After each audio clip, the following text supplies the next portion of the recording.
One. Snappity snap, snap, snap. Chisampama. You know what it is. We always got to start it with the clap. Yes. You know how it is. Clap. You know how it is. Welcome to it. Welcome everyone. EasyJust promo. Too many promo videos, man. Exactly. Put out the content. Let me just fix the levels real quick. No, I'm still thinking about the promo. I don't know, because that promo went so well, man. Like, people so enjoyed it. And also the promo clip that we dropped for the first episode is going so well. By the time this comes out, obviously the first episode would have been out. Yes. You know. So yeah, we are at it, back at it again. Kwanda and Ndoda, that's me. And this is Obakeng Moroe. There we go. Thank you for getting my surname right. People in Cape Town always fuck it up. Well, maybe they need to get Moroed in their face. They always mess it up, man. I've been called so many names. I've been called Moroe. I've been called Do you know why? It's because your surname, if you put an N right in the middle, you've got Monroe. Monroe. Oh, yeah, there's also that. Now I'm forced to sing for the president, but I won't. You know the song. Yeah. So this is it, man. EasyJust episode 2. Back at it again. I'm having a little wine in celebration of the fact that we can now buy wine alcohol on weekends. Yes, we are finally free, Bazalwan. Finally. You know the inconvenience of having to buy more alcohol on Friday than you need for the whole weekend, you know? And then you're out here buying. Like, you have to keep tabs on time. You have to run. Of course, shooters out here. We have a special guest joining the show. Yes, as you can see. This is our guest for today. Shudus is out here enjoying the podcast with us. We needed a guest. We couldn't get comedians, so we decided to get a dog. We decided to get a dog. So that's what's going on, you know. Yeah, man. So we can now finally buy alcohol on weekend. That's what the president actually did. If you think about the time, what was it, on Wednesday, right? Yes, when he made the speech. Yeah. Basically, all he said was, "I'm watching you. I can see you are misbehaving. I have my eye on you, but you can buy alcohol on the weekend and normal times in shop." That's. I feel like that's all he did. Is that all he said? Because I feel like in the part of the speech where I went in, he said, "Fellow South Africans, it's Fokol's festive." As Fokol's chase someone, ne? Yeah, actually. You see, like on Twitter, people were seriously concerned that this guy is going to cancel December. Hey, we're like, no. I was actually very scared of that. Yeah. But you know why I was more scared of that? I was scared because I was like, people can't take you taking away festive. You know, it's going to be pandemonium. My guy. If you take away, or even if you just talk about taking South away Africa, festive. especially, say the festive. They'll be like, excessive. Hey, okay. Saiboni lockdown yako, boy. Saiboni lockdown yako, but festive. December. Whomster you to cancel December, man? If he wants to have a second term, you can't be the president that cancelled festive. No, you cannot. You can't. That can't be your legacy, my man. That can't. Forget. You know what? I see your corruption. Ne? I see corruption. I see PPE scandals. I see all of that. But cancelling December for who? Unforgivable. For who? No. What must I do with all these choices sorted? Huh? I'm gonna get diabetes. Exactly. No. Yeah, man. No. Now I'll be like, hell no. Like I would never. Like I would vote. That's grounds for me to vote for the EFF, and I'm not even an EFF. Jesus, supporter, can you see them outside on the 16th, on the 25th, my guy, on the 31st, talking about it's this president took away your festival. Yay! Can you see them? That will be the campaign. Yeah, that will be the campaign. This president, you can see Julius already in his they like to dance and sing. In his Gucci, the man of his own dome, me and my hand is like, I think my hand at the end of this podcast, I'm gonna bring out a bony-ass hand. My guy, you're gonna need to get like an SPCA award or some shit. No, Julius will be out there, will be like, this president, in the midst of a pandemic, cancel December. Our only happiness. The only happiness that we deserved. He cancelled this. No, my guy. Like that was have been like grounds for civil war. Matamela, that's our president's name. I don't know. I just know him as Silili. That's all. I think it's Cyril Matamela. I don't know. He's Tswana, isn't he? I thought you would know. Oh, he's Pedi. Pedi or something. Also, I don't know. To be quite honest, I don't. He speaks so many languages. But Matamela doesn't sound like Tswana. Matamela sounds Pedi-ish, Pedi vibes. Ramaphosa as well sounds Pedi vibes, but I don't know because also they call him Cupcake and that's English. You must stop, please. As a beef, please. So big up to Mr. President for at least allowing us to drink yet again, so that this thing that I'm doing right now I'm not doing it illegally because it's that time. Look, but it's actually quite like on a serious political note, I guess. Yazi, he could have gone the other way. He could have said, we must be more cautious. I mean, he did say we must be more cautious, and we must be cautious still. But he's trying his best to open up the economy. He's trying his best because obviously he can't dole out money in the way that he thought he would through the systems because we are saying some of the systems don't work as well as he would have liked. So he's trying his best to at least make sure that people don't suffer through festive and that people can go out and still enjoy and how do you feel about alcohol opening up on the weekend, or on a serious note, because vele crime might go up with alcohol being available on the weekend? Look, man, our default setting in this country is crime. It's already there. It's not like having alcohol open is going to create a bigger problem than we already had, because we already had this problem before. The only thing that came into the fray is a pandemic. You know what I mean? And also, again, what if I say to you that a lot of the crimes, when they reported, they're associated with, hypothetically, it goes without saying. But I don't think it will necessarily alleviate the problems. And opening up on the weekend is not a big deal compared to opening it up on the week. Well, man, look, the biggest sales of alcohol happen on the weekend. And that is basically what's keeping that sector of the country afloat. I mean, of the economy afloat. Because I mean, look, alcohol sales is a huge contributor to this country's economy. Huge. Yes. And also people's livelihoods, and it's not only about just the outlets. It's also about the restaurants, about people that are involved in about the jobs that are going to be lost. It's so many things that are levels. Because I'm thinking, yes, people have a right. I mean, it's warranted that we would complain about crime and everything associated with alcohol, but that's not the only thing, because there are good things. True. You know what I mean? So I'm up for industry just opening and us being cautious. I'm okay with that.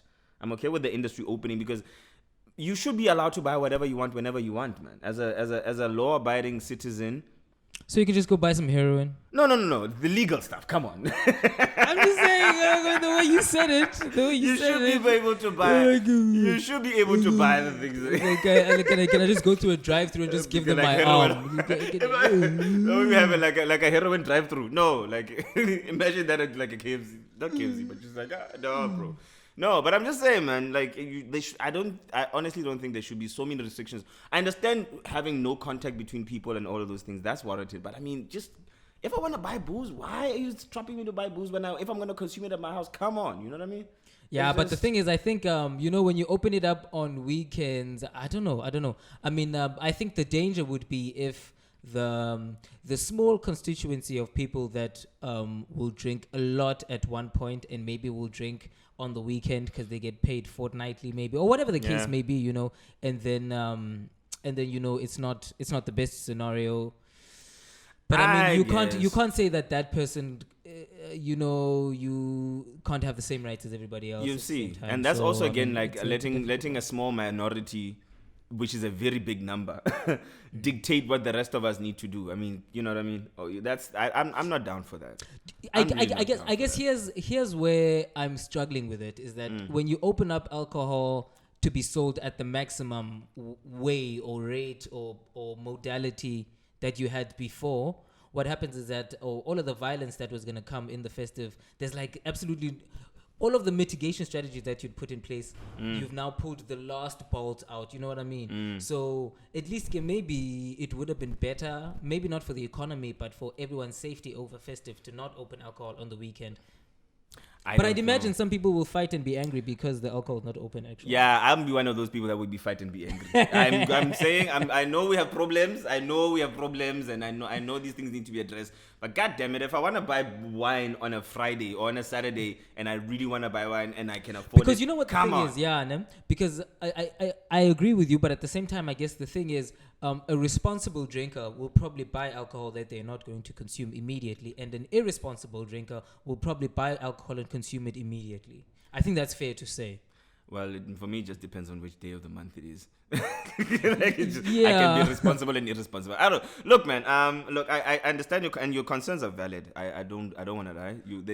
Because there are seriously concerning things about the problem that we have with alcohol in the country. What's always attached to that. But my thing is, there's a bigger picture in terms of one, people's freedom to buy and consume because it is legal. You know what I mean? True. And also the things that do become threatened, like livelihoods and all of those things that are extra levels onto the sale of alcohol, because there are jobs directly impacted by and that I get more worried about that. I think other things, I don't want to say we can control them, but I don't think we need to stop at the cost of people losing their livelihoods because we're trying to control a certain sector of the country that is somewhat problematic. You get what I mean? Yeah, I hear you. And maybe we should move on from this afterwards. But then I feel like, what if I put it to you? Then it's like saying, people can get stabbed because doctors need jobs. We're always gonna need. Let them drink and stab each other. These doctors, they've got nothing to do with these doctors. They're just chilling there in the hospital. Hey, man, doctors don't only work on stabbings. What's your problem? Right? No, If you need a flu, if you got the flu. if we are creating jobs. I get you. But you're still on the EasyJust podcast, episode 2 with myself, Kwanda and Ndoda, and Obakeng Moroe. Basically. It's a trip doing that. I know.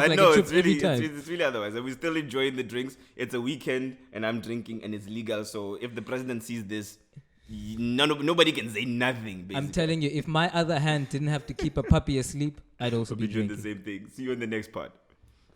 EasyJust. When are we doing a jingle, Obakeng? We should actually do that. More doo-wops. I don't know. We should maybe we should do one of those like do EasyJust podcast take 2. That would be good, man. That would be good. But anyway, yes. Back at it again. Part 2. Second segment. Whatever it is you want to call it. Round 2. Round 2. Fight. Here comes a new challenge. Yeah. Level 2. I was actually thinking of something very strange the other day, where like when women are always talking about men and stuff, and they're like. I want something that can challenge me. Somebody that can challenge me, I need something that and just like, plug in some street fighting guy. Here comes a new challenger. Here comes a new challenger. I don't know. That's weird as fuck. But anyway. Oh yeah, man. We were actually talking like while we were off air. Yes, I'm like making this thing as if it's actual radio. We were off air. Like that was a musical break. No, take it that seriously, bro. When we were off air, the millions and millions of viewers that are listening, viewers worldwide. That are listening to us. Yes. We've had a very interesting week in terms of events that have happened in the country, particularly something that I would like to coin escape from the pulpit. Oh yeah. Definitely. Papa escaped from the pulpit, Baba. He decided to go back to Marawi. If you do know who we're talking about the number one major himself. Pastor Bushiris. The number one major. Bushi. Yeah, Bushi baby. Yeah. I mean, I'm not surprised. The guy is a miracle performer, so getting bail and skipping the country. Man. The Christian Houdini. Basically, yeah. He's not just making your sins disappear. Do you think his followers were getting like heart attacks when he bounced? Because I think he was in a case at the moment, right? Because he was taken to court and for fraud and shit. Or what was going on? Yeah, he was charged with fraud and something else, and but the thing is, they granted him bail, but it was always a flight risk. So it's like, who's this judge that grants him bail when you know that first of all he's a miracle worker? So, okay, well, it makes sense. Okay, poor judge. Of course, he's a miracle worker. The judge is not at can fault. influence the decisions, Baba. You know, because the judge is not at fault. Who is he? The judge. Who is he? What's a judgment against a miracle? Like how? A miracle worker. These things don't even compare. Like miracles and the law. Nah, it's not the same WhatsApp group, man. These are levels to these things. So they granted him bail. He took the money. He paid the bail, and apparently this guy's got like mad passports. So he's got like diplomatic passports. He's got like normal passports. He's got like religious passports. Religious passports. What's that? He's got everything basically, and so because of that, he was able to leave the country. But did they not say by his passports and stuff were held in like by the NPA? Because I remember something like that, but they were held by the NPA and stuff. So the way I'm hearing these things, it's like you volunteer how much stuff you want to give up. Because Angelo Agrizi also gave up some stuff. But turns out that it wasn't everything that he actually had. It wasn't all of his money and it wasn't all of his passports. So what did he say? Like, you can have the church. You can have the seats, but I'll keep the passport just in case. No, I just want to keep the passport here. I just want to make sure that I still have it. And then next thing he bounces. No, man. Like I don't know. And the fact that he's in, I think he paid off some people. The fact the fact that he's still within. I mean, his documents were held by the authorities, and then he was still able to bounce. To disappear like that. That in itself is either corruption or one of the greatest miracles he's ever performed. That's what because I'm just thinking like if was there some kipapa, papa, I will show you exactly what I can do with my miracles. Because there was, I don't know if if you saw on Twitter, there was this sermon of his that they posted up where he was talking about escaping your problems. I must check it out. You know what he was saying. I can't do any presentation of it, but he was saying stuff like, you must know how to escape your problems. You must just shoop. Just like that. He legit goes, you must just shoop. Talk about speaking it into power, eh? And I feel like he just shoop it out of the country. Like, I mean, you must big him up though. But also like, where's the fault here? Where's the fault here when it comes to the way that he can just leave like that? Are we more lenient as a country to religious leaders than we are to everybody else? Because I don't know if he wasn't a religious leader, would he have gotten the pardon, I guess, that he has right now? Because I don't know the stuff that he was involved in with regards to fraud and whatever it is that he was under fire for. That's a difficult one, because this guy had passports that they say he didn't get the way that he should have gotten them from Home Affairs for one. So even just his, from the get-go, it was always fraudulent. With the hand of the monkey. From the beginning, it was the hand of the monkey. You know what I mean? So, from the beginning, it was the hand of the monkey. Rafiki was involved. It was Rafiki from the beginning. And so because of that, I tend to think that there might be a sense of some people do find religious leaders more, they become more gullible when it's a religious leader. And sometimes it's the most diligent, hardworking people, but because they're also, very religious and maybe, I don't know. I'm not saying it's everyone, but clearly religion does have like a pool that nothing else has. Yeah, because there are people that are like unshaking or like when it comes to the way they follow this guy as if it's a cult, man. Definitely. It's serious cult behavior. And I'm just like, even when things are black and white on paper and the guy's in court, there's documented evidence of fraudulent happenings and whatever. There's still, and this is not a small number of people that actually support this man's cause or whatever it is that he does. And even then, when there's factors that should convince you otherwise, I know, right? They still following him to the T, like nobody's business, like hands off. There's an actual hashtag like hands off Papa. Like, I know, right? Papa. It makes you want to go interview that white woman. That was on TV. There was a white woman named Tetelela Great on TV. Are you for real? Hands off my papa. I've known this man 3 years. Oh my God. 3 years I've known this man. And, and she was carrying on. I wonder what she would have to say now, I have no idea. And this is...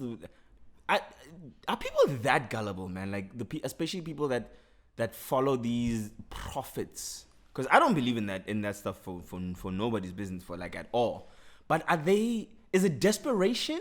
Here's a judge that didn't think that he was a flight risk. But you know what I'm saying? Yeah. So I want to say, maybe it's people that are less competent or easily gullible. But here's a judge that was like, no, he's not a flight risk. But let him go. In the same sense, man, you know what? I still believe that some of these judges, right, that are in the law and whatever. Well, obviously, where else could they be? It's not like they. I mean, these judges in these talk shows and these judges, Gabo Idols, No, my thing is a lot of them still, even if when they pass the judgment as they should, a lot of them still carry over their personal values and work it through the law. Because this country, much as we are technically, I don't know, modernized for whatever the fuck that means. There's still a lot of people who are very conservatively Christian.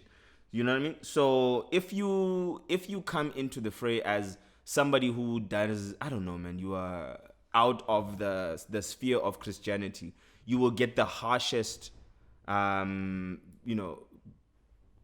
or whatever the case may be. But if you're somewhat still operating within, Christianity, there is like a Christian bias. There we go. That's the there go our views. Bias.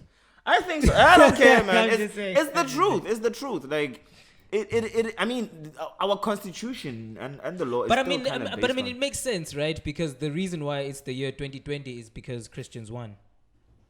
Well, true that. True. I don't know how that made it into the convo, but yeah. No. I get you. Yeah, I get you.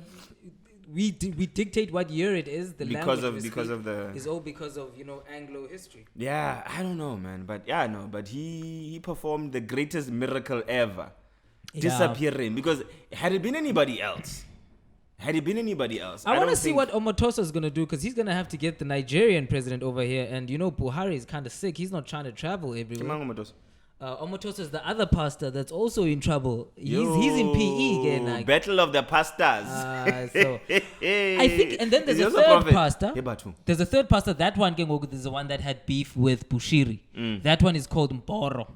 Sure. Okay. So, but this Omotoso one is about taking advantage of young girls or women or something like that. Mboro just had beef with Bushiri because you can't have Jay-Z and 50 Cent ruling New York at the same time, son.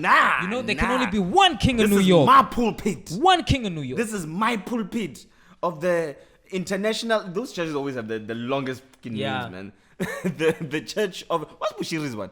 I don't know, but it's the African Christian Papa's church of the international Pentecostal. Mostly, but conveniently African, and so forth, and internationally included within the spheres of the universe, whatever it is that I was saying. But they always have these freaking complex names. I don't know. I really don't have no idea. But yeah, no. But I admire the way he was able to just disappear and nothing happened to them. Like that's some Houdini type vibes, and I wonder who he paid off, because that's some gangster shit, man. Yeah, I know. That's some Christian gangster shit. And speaking of bail, you must have heard that the Secretary General of the leading party in the country was also on bail on Friday. Bail of 250,000. Are we talking about Papa Ace? Yeah, Papa Ace. Basically. It's so awkward actually, because being the SG, that means that he's the administrator of decisions that are made. Ace McGashles. We're gonna talk about Mega Ace McGashles. Mega Shoes. Ace Mega Shoes. We're gonna talk about Ace Mr. Mega Shoes right now in the next segment, because we gotta go in on because there's so many miracles happening. Even shooters can't believe it. He was so calm. I don't know what has happened. There's so many miracles happening in this, because there's escapes and then there's bails. You see what he did there? Yes, escape. Bailing out. Basically. So, shucks. That has stopped recording. This is what I was trying to avoid. But at least we still have the audio, and we are going into our segment with Ace McGashles. So that's why you have to put the still picture in. Yes, that's basically what happens. So we're gonna be talking about Ace McGashels in the next segment. Right now, enjoy the picture that is on your screen. What's your problem, man? Snappity snap snap snap. It's tough to own dogs. It's tough. It's rough. This thing. That's why I'm just like I'm good. Eh? Now the way I enjoy dogs is on YouTube. Yeah, and Instagram. Yeah, well, that is all. Gone are those days for me. You have one here. Now basically my hand is like a chewing toy. Basically. I didn't even know. Yep, that is your life. I do not envy you. At all. Yeah, it's not nice. Yeah. Next thing. Anyway, we back at it again. This is either EasyJust podcast. Sutinduk. What is Induk? Sutinduk. Induk. Indugu is knob curry. Oh, molamu. Kasisu. Molamu. Kasisu. Mulau Stop. Shapantate waka. Kyablella. Kyajwetsa. Munna. Andate. Le fulandate. I'm gonna let this awkward moment play out. I'm gonna let you hang yourself. Please just go ahead on camera right there. No, I'm done. That was my Sutu bit. Assembly, it's over, ne? Are we good now? It's on a bit. Helanda de munna kyawzwetsa murena ngwanesu. Hey, guy, bakataba shame. Anyway, Mahashule ndate waka yablela lekota. That is actually a nice way of segueing into the topic that we're supposed to talk about, which is Bra Ace. Ace McGashels. Yeah. Ace. Mega shoes. That mega shoes. It sounds like a transformer. Mega shoes. He's not a transformer, he's a Decepticon. Basically, he is a Decepticon. Mega shoes. He's a Decepticon. Ace mega shoes. Mega shoes. Mega shoes. Actually, man, because you are closer to the story than I am. What Gwande? I know I'm from the Free State, so I'm supposed to know about what happens to Ace. Yeah, you are the one that is breathing in asbestos. Yeah, Baba. Ace was raised in those asbestos, so he also breathes in. Also, he actually has sentimental. That's why he wants to keep. Yeah, but he's not originally from Bloem. He's from some other smaller town in the Free State, Boma Botterville, somewhere. Okay. Yeah, but Ace is infamous in Bloem. He is infamous. A lot of people. Look, I'm not. Let me put it to you like this. I'm not surprised with what's happening with him right now. With regards to the shit that he's involved with. Ever since he's been when he was premier or whatever it was, he had always been scaly. Always. Man, it was a running thing. Like, if you had to have a tender of some sort, Ace was notoriously known for giving shit to people that he knew. Like, notorious. Like, look, you would go, like, I'm a designer, right? You know this. And then I was involved in events and all of these things. Yes, in Bloem. In Bloem and whatnot. People would say, and I'm not going to name names, but people would say that, hey, man, if you want this thing to happen, you need to make sure that you are on Ace's good side, you know? I had a good friend of mine, still a very good friend of mine now, who runs a sound engineering business. And much of the deals that he couldn't get it was because of he was not friends with the people that were friends with Ace. You know what I'm saying? So I'm not surprised at all that this guy is going through what he's, because he's always been a scaly motherfucker. He's always been some kind of scaly motherfucker. So, but now you are more closer to the political stuff, because I don't even really follow his shit. No, it sounds like you are, hey? Sounds like you are. I mean, all I have is from the news. You have actual lived experience. Yeah, just because I was in Bloemfontein.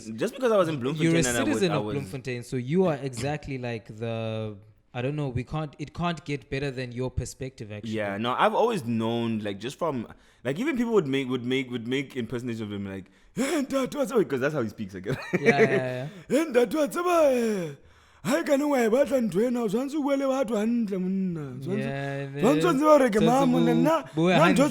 Nando zake no vatwa nanda demona go I don't know you. Yeah. I go that day. I don't know. Like I don't know what the fuck you Get to know me. Get to know. Get to know. So take me out on he's always had a legacy back home of only giving stuff to people in his circles. You know what I mean? Yo, can I play devil's advocate just Please a little do. bit? Al Pacino.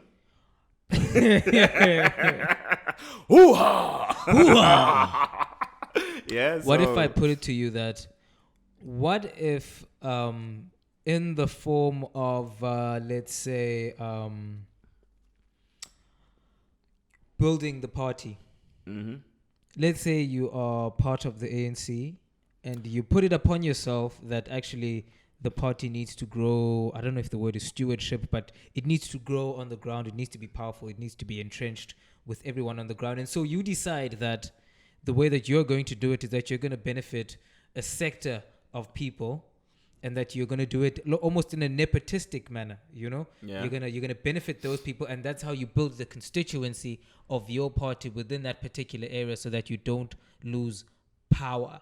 I'm just playing devil's advocate because I'm thinking, what must his argument be to the NEC, because he seems to only want to hold himself accountable to branches and not to the president or anybody else. And so what do you say when I put that argument to you that that's what he might say to the party, at least, to the parliament of the party, which is the NEC? It doesn't necessarily help his cause, because what you are explaining is basically nepotism. Yeah, basically. There's nothing. You're putting it in the fancy of saying, look, I'm just gonna cater to these people to make sure that they keep me in power, which is technically what politicians do anyway by default. They do that. But I mean, like, if you are only just getting your own people in, and it's the age-old story of having quote unquote incompetent people getting deals, getting tenders, getting this and this and that and the other. Without checking any merits. This is a story that you can copy and paste between any of the corruption stories that we've heard. Yeah, you know what I'm saying? Because if you go to Bloom now, my guy, and you see, like, since that motherfucker took over, and even a little bit before him, because somewhat this whole thing becomes a legacy. The way that the place has been run is fucking. It's deplorable. I can say, you know what I mean? I can say from the perspective of someone from the Eastern Cape, the direction in which all the towns have turned is it's insufferable. It's you know insufferable. What I mean? It's very insufferable. I mean, I remember a time where, like, look, Bloemfontein has always been. It's always been a really. It's the capital city of the Free State, so it's kind of always been well taken care of. Quote unquote better than the other towns, you know what I mean? I mean, as much as you could, Bloom is like Las Vegas, a little bit. If you're talking about the Free State, it's like if you're talking about the Free State, you know, it's the most popular city. But I remember a time where it was really well taken care of. Things were running well. The municipalities were doing their thing. There was never a time where, for example, you would sit for days on end where your trash is not picked up. It would never happen. Like, I don't remember that ever happening up until like recent memory, where you go for weeks on end where now they're not doing the things. Now you go to the CBD in Bloemfontein used to be the place to go back in the day. You know what I mean? Places to go where you could go for shopping or whatever. It was, it was the place to go. Mimosa Mall is not even the CBD, fam. I'm talking Hoffman Square. I'm talking Sanlam Plaza, you're whatever talking the where fuck. There's just a whole lot of taxis. No, not far from the taxi rank, basically. That back in the day used to be the place to be. We used to hang out there in the CBD. You know what I'm saying? Now, many a business have moved out of there and have gone into the uptown, your Mimosa Mall, your Waterfront, Universitas, and all of those places, because of how the place is being run. You know what I mean? So and a lot of that. But you know what? I'll have you know that's the same trend in East London. It's the same trend in Port Elizabeth. It's the same trend King Williamstown. Same trend. Yeah. Statham, Queenstown. That's what I'm saying. But all of these things can be copy and paste. These guys almost looks like they are working from the same manual. So I'm not surprised that that the things that are happening to Ace are happening to Ace. And I really hope that because he's a proper, like, government gangster, if you ask me. Oh, word. You know what I'm saying? And for me, he's just that guy. His legacy is very tainted, very tainted. You know, so I'm just, and he was denying the fact that there's an arrest warrant against him. I don't know, like what did you pick up? We have about like a minute or so, and we can still. Oh, so I mean the story chronologically, as I understand it, it came out that they were going to, you know how, because as they build a case, then they have more suspects, then they build the case, then they have more suspects. So as they were building the case from the stuff that was happening in the Zondo Commission, they thought, okay, well, if all of these things were happening, they could not have happened without the sign off of the premier. Who's the premier at the time? The premier is Ace, and that's how he comes in to be a partisan in the case. And then I think the news came out that obviously because of that, or maybe people just deduced it themselves, and then they said there must be a warrant out for his arrest. But that was kind of preempted, because after that he said, everybody said that they denied there isn't really a warrant out for his arrest. But because for real, even the law, even, you know, any monkey that knows how to work the law can see that somebody up high, like the premier, has to be involved if something like this has to happen. And so inevitably the warrant is out now for his arrest. Magaboshwe. Yeah. But choose number one. Zambulalis. Number two. Dunkin' Desert. Chase a floor all. Floor all. Ace flop all. Flop all. AC flop all. Flop all. My guy, we just released the whole track, Baba. We just released the whole track. But yeah, man, like, shucks. Okay, let's just pause for a little bit. We're gonna continue this one right on, because I like the word that, like, where we at with with the Ace. Gonna see you in the next bit right after this. Easy Just Podcast. Kwanda Ndoda, Obakeng Moroe. So yes, still carrying on with. Okay, wait. What did you with Ace Magashos? I'm just wondering. Like, our guest here looks like he just had an edible. Yeah, this one is so problematic. Finally sleeping though. Like, but what are your views on the story Yaka Ace, actually? I think that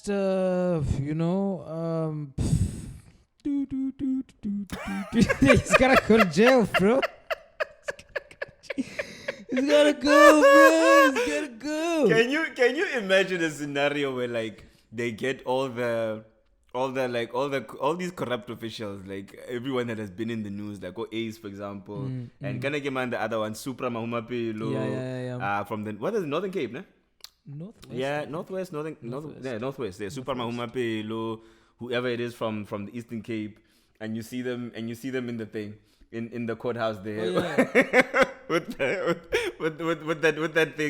overall there, and I'm like, please give them different colored all stars, please give them different colored all stars, just for me. I can see that shit happening. Just for me, please. I can see that shit happening. Dude. And then you get Dr. Macheo, rest in peace. You know, Dr. Macheo as the judge on some. Okay, Mola. Yeah, okay, Mola. Okay. All.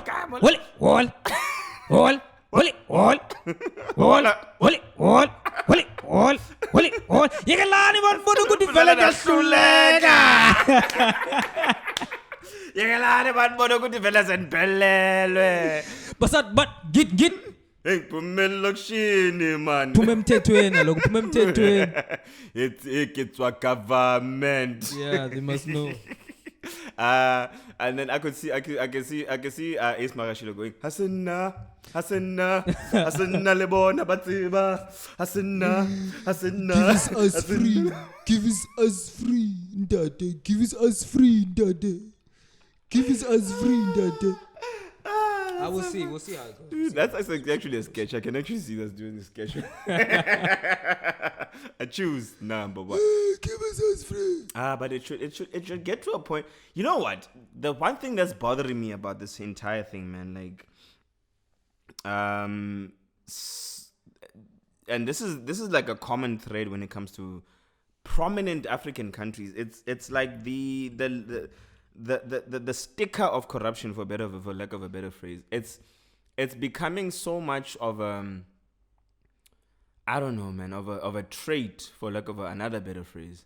that we have become somewhat even desensitized to it because like we expect it to happen. Like Nigeria, for example, with the things that are happening over there. Yeah. You know? I have to agree with you, bro, especially on the front of, my city, we black people. So we know what the world expects of us in terms of all of the shit that they think that we get up to. Like corruption, like any other thing that you want to mention that's a stereotype about black people. Yeah. So you would think that, because this is how I think a lot of black people feel in corporate.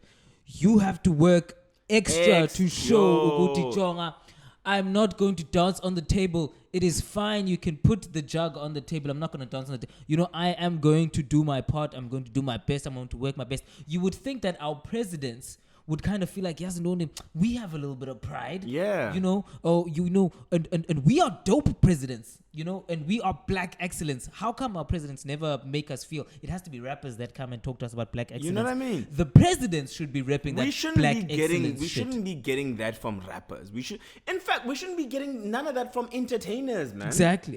We should be getting it from our presidents, and they should work extra hard to show how clean they are. They should be Japanese with their cleanliness. You know what I mean? Japanese are not exactly clean. No. But I get what you're saying. I get what you're saying. But like the Prime Minister of Japan, let me give you an example. When there was the nuclear accident that happened, I think what's his name again? Hattori. Okay, I don't know. Fuck, I'm gonna mention some anime character. I was about to say you're gonna call him Naruto or something. Yeah. Let me know. President Naruto. So what did President Naruto say? But that president, being very, very prejudiced and racist right now. We apologize to all of our Japanese viewers. But President Naruto sounds fucking. That president, there was the nuclear accident. He said. When the accident had happened, he went out and he said in a press conference, look, I'm going to fix this mess that's happened. It's happened under my watch. Right. And then after I fix it, I'm going to step down as prime minister. That's noble. You know what I'm saying? That's noble as Why fuck. don't we have that? We have guys talking about, I'm not stepping down. I'm not stepping aside. I mean... They will not. You know what I'm saying? How about we go the extra route to show how clean we are as a black African government? I don't know, man. I don't know. And also, like, the other thing is that's like, a lot of these people are in these fucking positions and whatever. Over and above that, do they have even any other skill that gives them the merit to be there? You know what I mean? Besides just being a deployed politician to be in that space. It's a very weird thing, and I hate the fact that it's become such a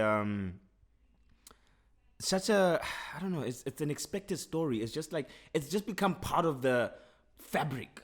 It's almost like gender-based violence. It's almost like hearing that some guy hurt some woman. The same way we are desensitized to what's happening in, say, Afghanistan with all the unrest that's happening there, the terrorism. We are so desensitized to it because it's just become part of the fabric of what happens there. It's the same thing with us down here. Like, we know how corrupt, like, for example, African borders are. You know what I mean? Things like that. I've literally experienced it at the Lesotho border one time. You know what I mean? Yeah, but so Lesotho is like, Lesotho border is like, it's like the guy with the windy house at the back talking about you can't go into his windy house. But what I'm saying know what I'm saying? It's like Lesotho is like another province, though. I mean, I understand that it's got sovereignty, it's a country, but if you were from Lesotho and you were in South Africa, you wouldn't even feel like a foreigner for one. True. So I just feel like bad example, but I hear what you're saying. But just like I'm just Swaziland, saying that part, the way they manage that, because there's a whole, like, I don't know if they're still doing it, but there's a whole scandal of what they do. Like, for example, what had happened to us, and I'm gonna like hopefully quickly get it through the story. Basically, what they do sometimes, this is exactly something that happened to me, where they will let you into the country, check your passport, not stamp it in. So they let you in, but without stamping your entry point, right? And then when you come back, they accuse you of getting into the country illegally. And for you to get an in and out stamp, they would want money from you. So they literally extort money from you because there's no proof of your entry into the country. They do that. That's something that happened to me a while ago. You know what I mean? So it's things and like you that didn't that know do that happen. they were No, doing you don't. I mean, look, you're at the border. You're giving your passport in. Somebody checks it and they do whatever, and you just pick up your stuff because there's a whole line behind you. There's people with chickens and whatever. And of course, you just gave them the passport. So they should be doing the job. So people are diligently not doing what they're supposed to do, knowing that they're running a syndicate. There's things like that do happen, and I've documented the evidence of that literally happened to me and a few friends out there. So and that's a very small syndicate of what can happen. So imagine all the other things. If something as small as a freaking stamp can happen. What else? What else can they let in? You know what I mean? What else? Drugs, cars. Because Lesotho is another place where, for example, cars. I know that. Yeah, cars that were hijacked in South Africa we don't have jurisdiction. How are the hijack numbers in Bloem? Nah, Bloem didn't really have a lot of hijacks. Okay, Bloem, what they would do is I think they would steal from like dealers and trucks and whatever, and then they'll send the cars over. But we didn't have a real big hijacking culture out there. Okay. No, not at all. But I'm not saying that it didn't happen, but not as much. It was more a Joburg / Cape Town / Durban thing. Out there we had petty crimes like, house break-ins. Okay. They're not big. But the amount of stuff that happened in Bloem wasn't. What's always intrigued me too though is that I've always, when I was young, I thought that Bloemfontein would have like big horse racing things. Horse racing? Yeah, because I look, it's so close to Lesotho, and then I thought there'd be a lot of so just because Basotho and all that, you think we're out here? They would race the horses. I thought Kalogu, the healthy ones. There's no Lesotho July. There's no exactly. But why isn't there one? No, man. The thing is, out there, horses are a mode of transport. They're not a mode of money making of racing. Basically, they're not a product of racing. They're a product of. They can be transport, but not racing. Yeah, and also Lesotho is actually very much a city. I mean, yes, it still has homelands and all that. The only time when you go to Lesotho and you see a horse is if you go to the homelands. Otherwise, if you're in the city, but that's exactly what I'm saying. If the people have the culture of raising horses, why aren't they raising thoroughbreds like fucking Saudi Arabia? Maybe they do, and then they send them off to the Durban July. Maybe I don't know. Maybe they do. Maybe Legs of Thunder is somewhere in Maseru, and they're busy grooming him, and then come Nagoza Durban July, he's out there. I don't know. Maybe actually it could be. But now we really don't have that kind of. I wasn't even having the time set here, but anyway, I think we're still good. We don't really have that kind of thing, But coming back to that whole corruption thing, man, it's just really sad that is our state of affairs. And you know what, Nyani? If you were at least a young adult 10 years ago or a young person 10 years ago, you can see the difference in the cities. So there's actually no excuse. Whatever somebody might want to say, I know how my town was 10 years ago. I know how PE was 10, 15 years ago. I know how East London was 10, 15 years ago. And they were much better places to be in. Much better. Those places have deteriorated at the hands of the people that we put there to take care of them. I remember I used to love going to Welkom, which is about 2 hours away from Bloemfontein. I see Welkom, the mining town. Very much a mining town. I've been there by bus. My guy, Welkom was... I kid you not, it was more beautiful and more well taken care of than Bloemfontein. Okay, so okay, but they are so Welkom. It's interesting that you make that example because Welkom is a mining town, and so if we find that in Welkom the commodity that was being mined is no longer the commodity that it was in those times, I can understand, because there are a lot of times like that, like in the Northern Cape, like Namakwa is a town like that, where they used to mine copper, and I don't know, they don't mine copper anymore. I don't know, maybe it's a copper price, maybe the miners it's just not viable a business in South Africa anymore, maybe. But I can understand those little towns where there are those examples, but there are many, like Bloemfontein was never a mining town, and it was in a much better state. The thing is, the commodity hasn't changed. That landscape hasn't changed. Yeah, but it might be that in the market that we have today, it's just not viable, so it can't make the same kind of money that it let's can. Keep this going. I'm just going to keep this running. Like you were saying, for example. Yeah. It might be. No, keep going. Oh, no, I was just saying, I'm not making excuses for them, but I'm just saying it's interesting that you make that example, because there are those examples of towns where, nothing could really be done. Rustenburg is a town that's very much like that too, where mining is not what it used to be, and it was very much dependent on the platinum price, and Polokwane is also not Polokwane, I'm sorry, The town I'm looking for is sorry, it's on the tip of my tongue. Don't fucking Okay, tongue no, is in it's my not ears. that. I'm sorry, did that just happen?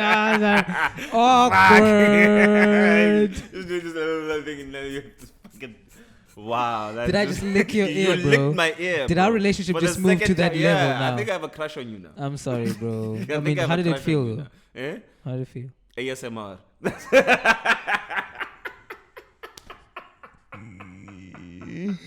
Well, let's just say, now we know what to do between shots. Yeah.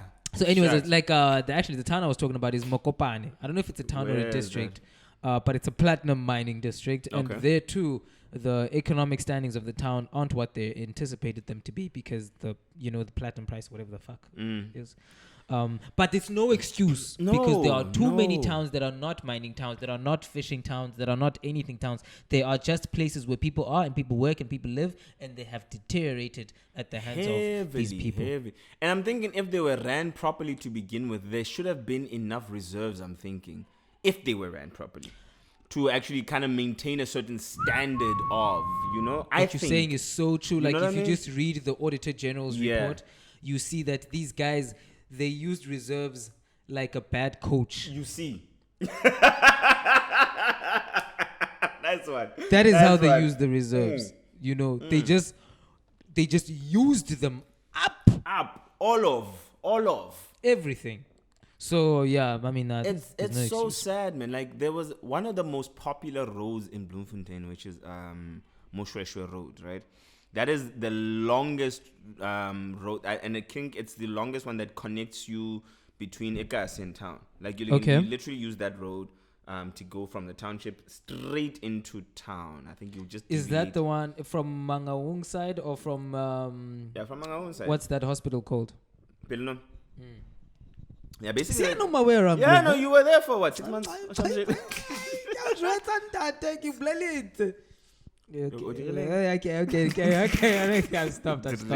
I've stopped. I'm gonna always let you just drown yourself in that I've stopped. in that terrible Setswana accident. But I've stopped though. I like the fact that you try and you always default to Ndate for some odd reason. Just Ndate, like we always talk about.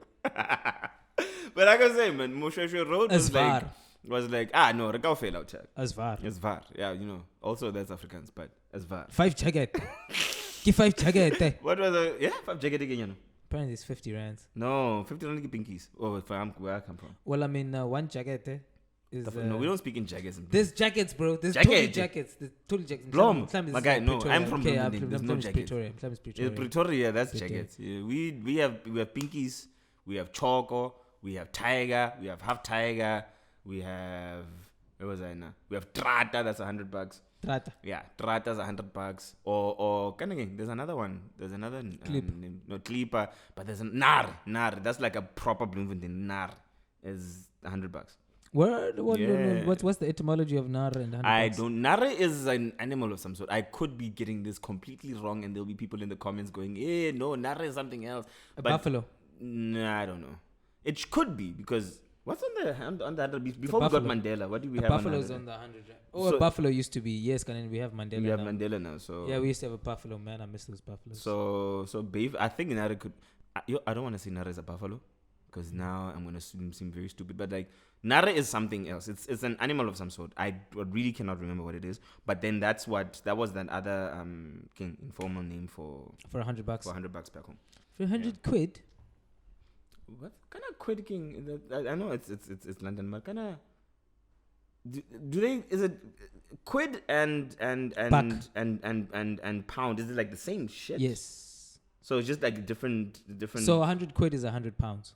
Is it? Oh, because I thought when they said 100 quid, they meant like I don't know cents or Like just a a different pennies or something. denomination. No, Yeah. it's Quid and pound is basically the same thing. Okay, shit. Now I learned something else.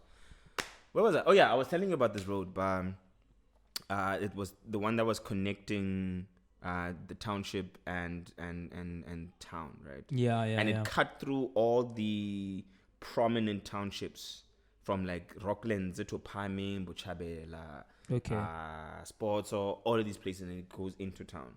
Very busy road, very busy. And they started doing roadworks on it. I kid you not. I actually had Church Street in my head. No, Church Street is the other one. That's another one. It's not. It got busy, but it's not as busy as it's actually a shortcut if you think about it. But Mushweshwe is the one where the taxis are. So no, I see it. I see it. Kobo do the stadium and all that. That road started having roadworks. I kid you not, Kwanda. It's probably maybe 5 years now, if not more, that they've been working on that road, trying to fix it, and then there's money stuff, and then the job stops for like a year, and then you have, and it's a very busy road. Imagine, like, guy, there'll be Saturdays. I mean, the main graveyard, which is called Magengenen, and it's on that road. So people that go to the graveyard on weekends, you know what Black funerals, there's like how many funerals? We're all using one fucking road, and now there's half of the road is like dug up. And then half of the road is already, because now the money was gone or whatever, the job stopped in the middle. Now it has freaking potholes and shit. It's basically not drivable, you know, or you have to be super careful when you drive in that road.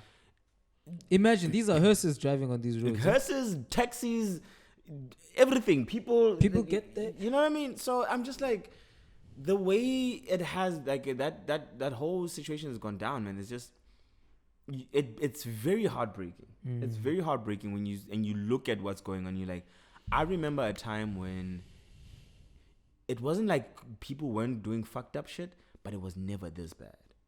Yeah. You know what I mean? Yeah. Where you go to South Park, for example, is another gravesite where you literally see just trash on the streets, just like it dumped, like that part where you're driving into, I don't know if it's still like that now, but it probably still is, when you're driving into the gravesite. Yeah, it's just like trash. Just that's rubbish. Rubbish being dumped there, like almost as if it's a dumping site. It's really horrendous to see. And I remember a time when it was never like that, and that cannot be. That can only be people's incompetency, because it's an area that's supposed to be maintained. It's where people live. You know what I mean? It's where and it's not like salaries have not been paid out and raises have not been given out and bonuses have not been given out. And it's not small money that we pay, you know, these officials. And I say we pay because we pay every single month, you know, through everything that you pay for. It's disheartening, man. And yeah, but can we talk about something that's gonna make me happier, bro? Yeah, man. Because we think we just took a very different turn. Service delivery in South Africa. Jesus, you're gonna make me put a gun in my mouth. In my guy. And this suit just. What are they picking it up? This rubbish.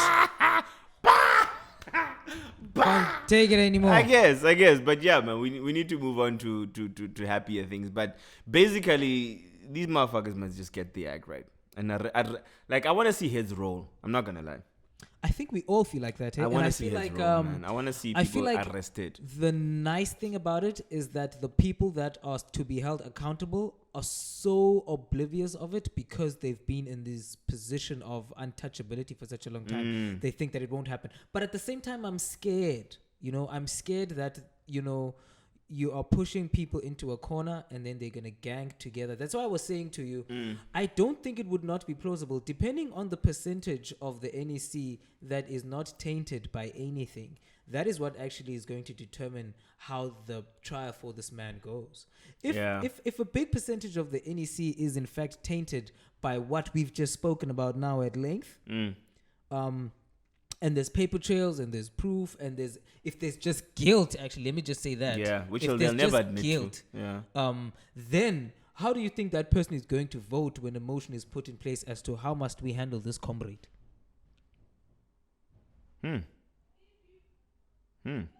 That's a good point. You know, they're not going to say let's punish this comrade. No, they won't. You know, and so I think that's why he's resting quite easy. He's actually quite chilled if you look at him, because people, let me also give you this example. Not an example. Let me just relay this fact to you. On Friday, when he was there, there was people there, obviously there for him, and he said he didn't want people there. Right. Then there was another group of people that actually just gathered up, you know, quite organically. these people were there talking about basically what we're talking about. They're disgruntled as we are. And they were talking about, no, if there's corruption happening here, the law must take its course. Na. But what I'm scared of is that those people were not saying, they are not championing the president. Right. Politics is the thing of people. It's like a cult, like we spoke about earlier. I'm scared that people that are against corruption are not championing the president, because people that are for corruption will champion the people that are put at the forefront of the face of corruption. Yeah. Like, say, the people that we've spoken about. And you know why? Because those are the closest people to them.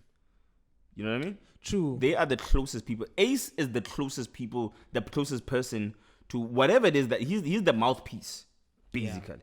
To whatever it is that's going on there. So they de facto making him the mouthpiece of corruption also. It's an easy the same way that Juju would be for EFF. Yes. Same thing. You know what I mean? The closest to, because president is like last number. And it's a very untouchable, quote unquote, to get there. So who else is? But people on the street must be chanting your name, though. They don't.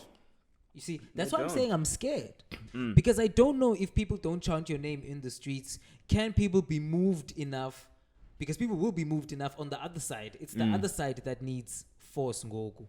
The other side, the side of the people feeling guilty and thinking, actually, if this guy goes down, we might all go down. That's evident and it's going to be there for sure. True. To counter that needs to be the side of, we are championing righteousness, we are championing cleaning, we are championing bringing our cities back to the way that we remember them to be. But that voice seems so much lower than I think the voice of people backed in a corner fighting. That voice is going to be loud, the people fight in a corner fighting. Yeah, and the people that are supposed to be championing that voice for them look like they don't give a fuck. Yeah. And you know what the worst part is? This guy is the administrator. So if he would have to fire himself, he'd actually have to write an email. He'd have to be like on some, dear Ace, I hope this email finds you well. I'm afraid you're going to have to step down. Yours sincerely, Ace. You know what I'm saying? So they're also in a bit of a predicament, just as the NEC, because how do they administer any decision that happens? Because this nigga is supposed to write an email to himself. You see that email coming in? Sure, Kader. I hope this email finds you. Yeah, sure, Kader. Yeah, man. But anyway, that's what's going on that front.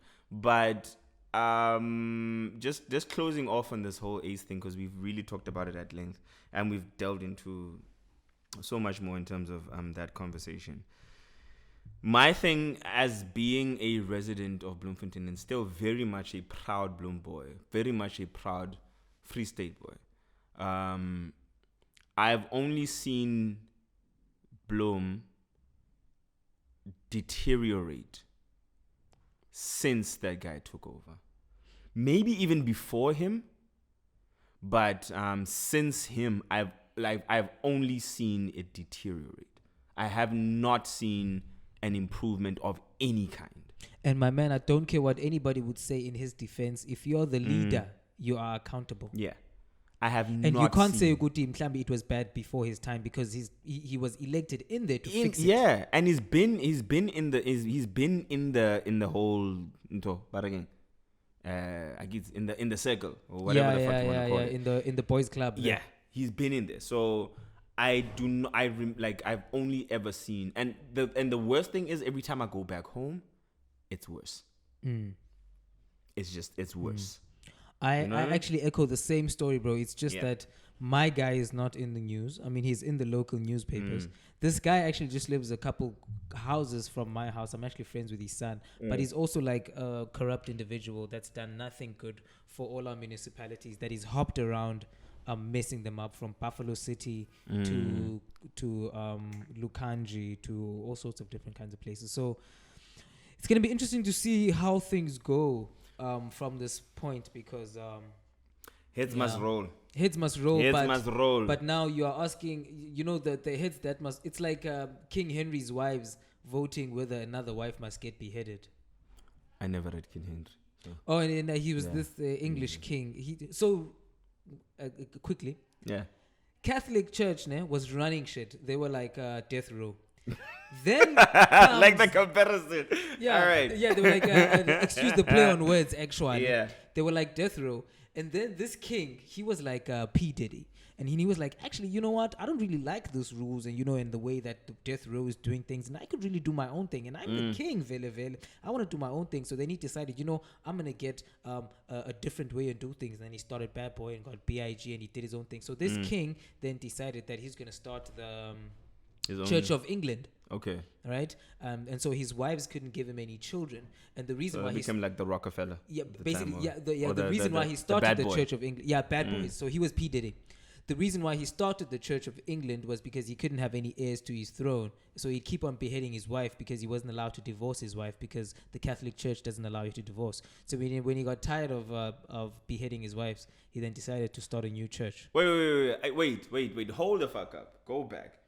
Are you saying that every time this motherfucker just decided about K-Sharp, I'm not feeling this relationship anymore? We're just like, yeah, off with your head. Basically.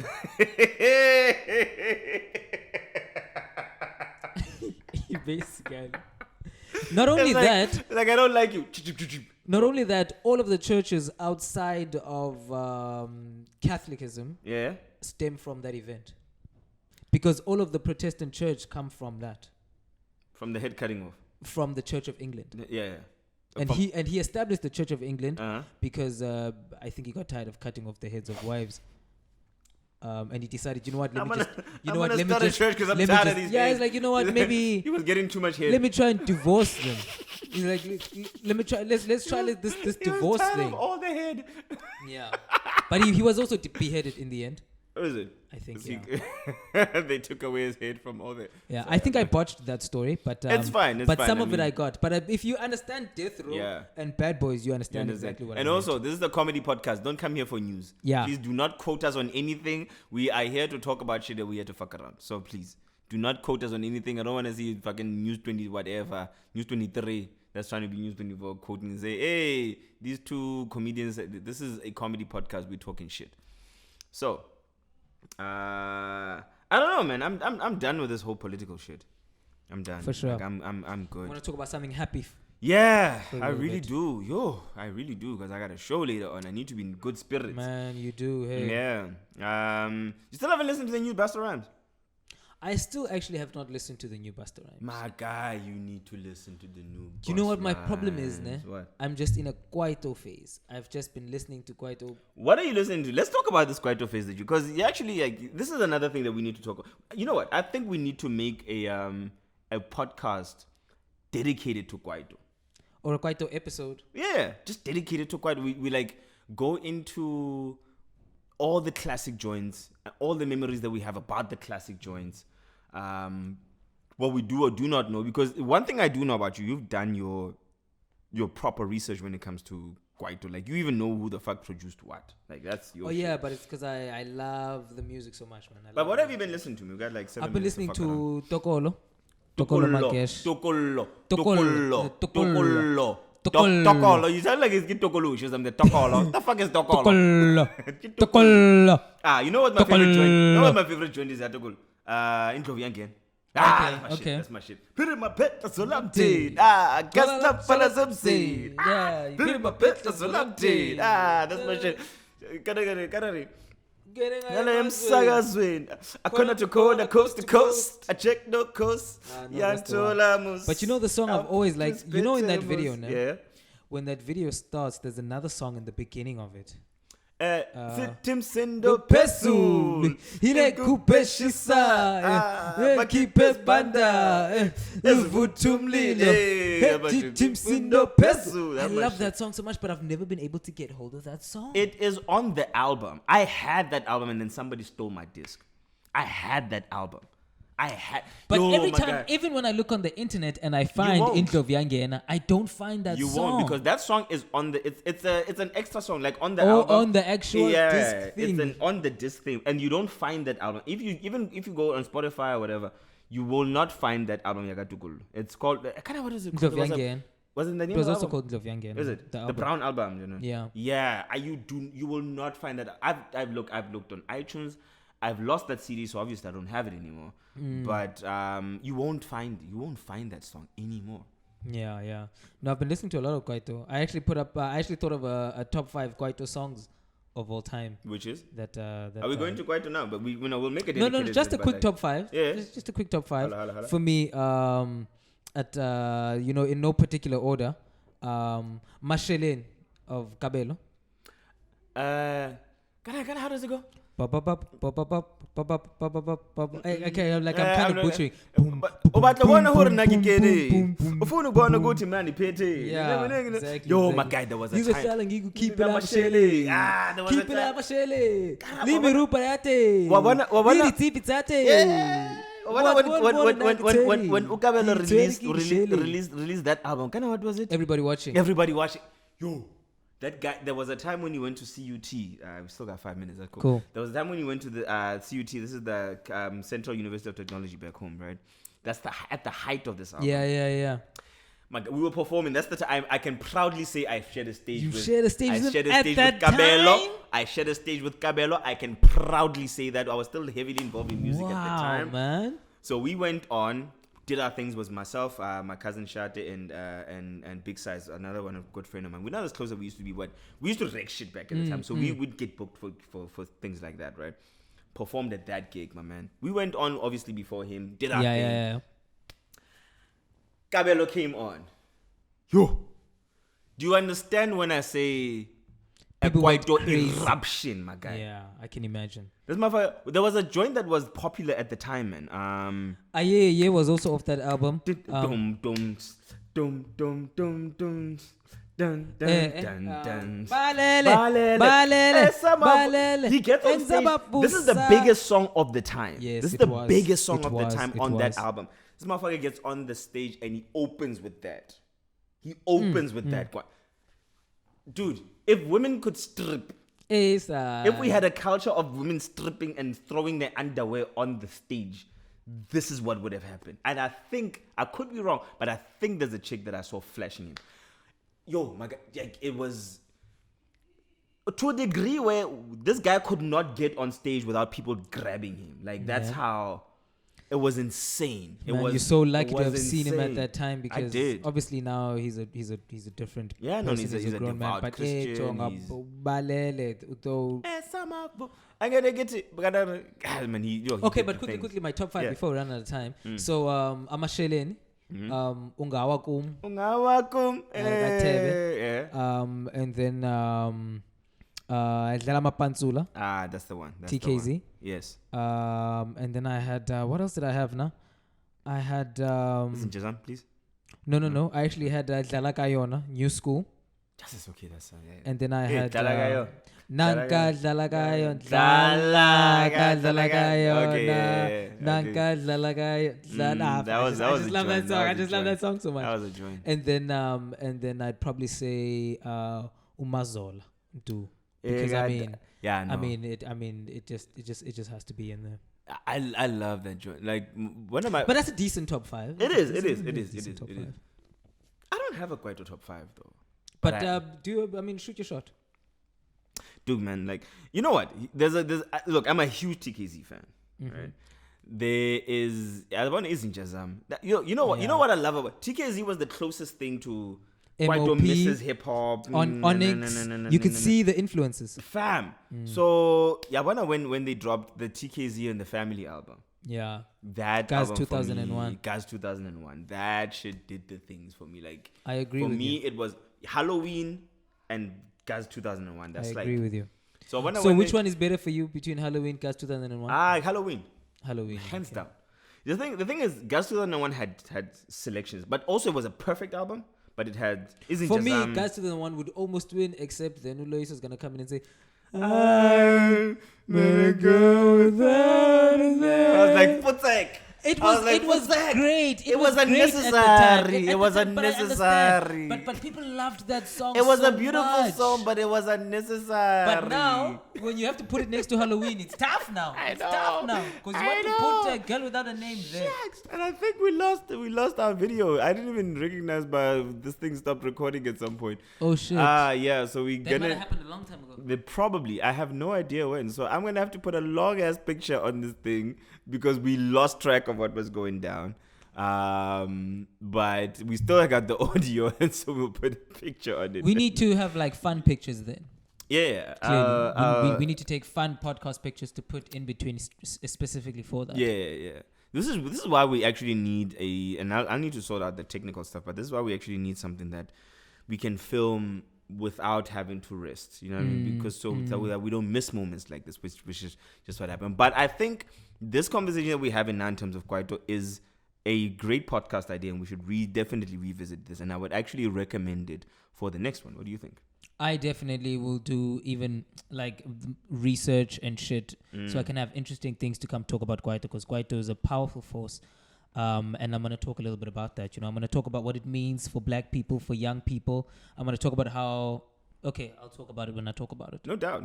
But we're going to have to do our closing off with this one. So I'm gonna stop it here, and we're going to come back on picture, and we're going to give our goodbyes, because I think we're at the end of our podcast. Yeah. Easy Just podcast with myself, Obakeng Moroe, and Kwanda Ndoda.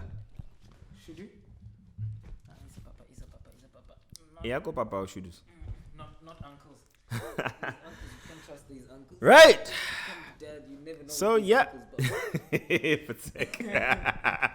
So yeah, man.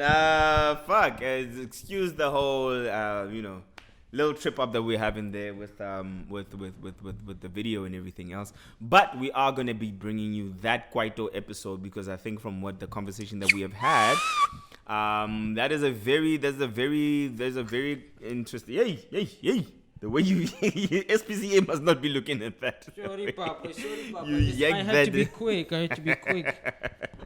But yeah, Sorry, man. This has been fun. This has been really, really fun. I enjoyed our new episode. Obviously from a different location, as you can see. We have yellow now at the back. We don't have Wahat. And we've got and we have a special guest. Big shout out to our honorable guest Shudus. Yeah, he's the show mascot. Basically, and we're all gonna be bringing you. You want to say anything, Shudus? Well, this has been fun, man. How you feel about this episode, man? I feel very good. I think this is probably our most honest episode. Yeah. I think, man, your experience of Bloemfontein, my experience of Port Elizabeth, Eastland, Stutterheim. We've like, there's no denying what we've felt and experienced, man. Yeah, no doubt. And so, the way you said it is exactly how I feel it to be, and the way I feel it to be is exactly how you said it. So, I think it was a very heartfelt episode, and I hope that people watching out there, will feel the gravity of the situation. Yeah, same. Laugh at the jokes, Mara. Think about it. Think about it, because also, we're not just funny people, we're also just people experiencing and observing life, and that's what's happening. But most importantly, though, tell people about the podcast, tell your friends, subscribe to the channel. Please subscribe to the channel, because we do need the numbers. We probably have like 2 subscribers by this point, because this is episode 2, which means from the episode 1 we've probably gotten like 3, and then now we have 5.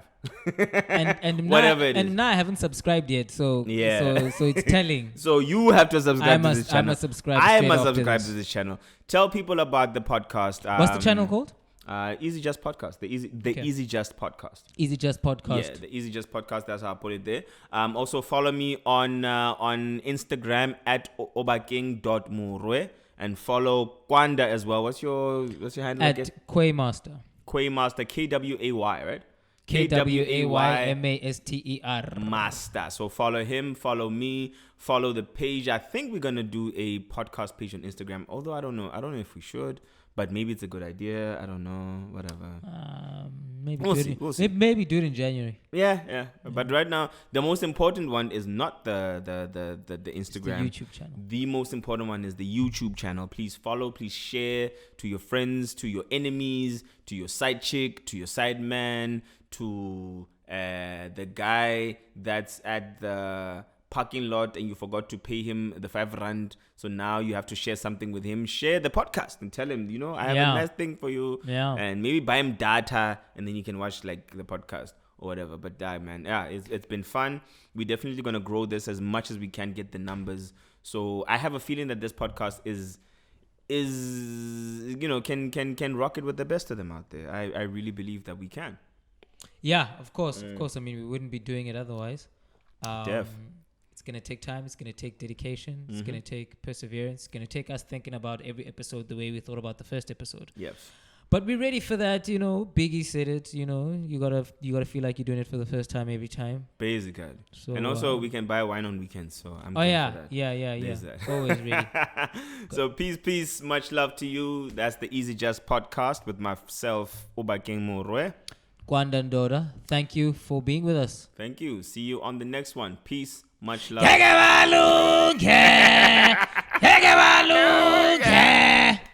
Sutindu. Peace.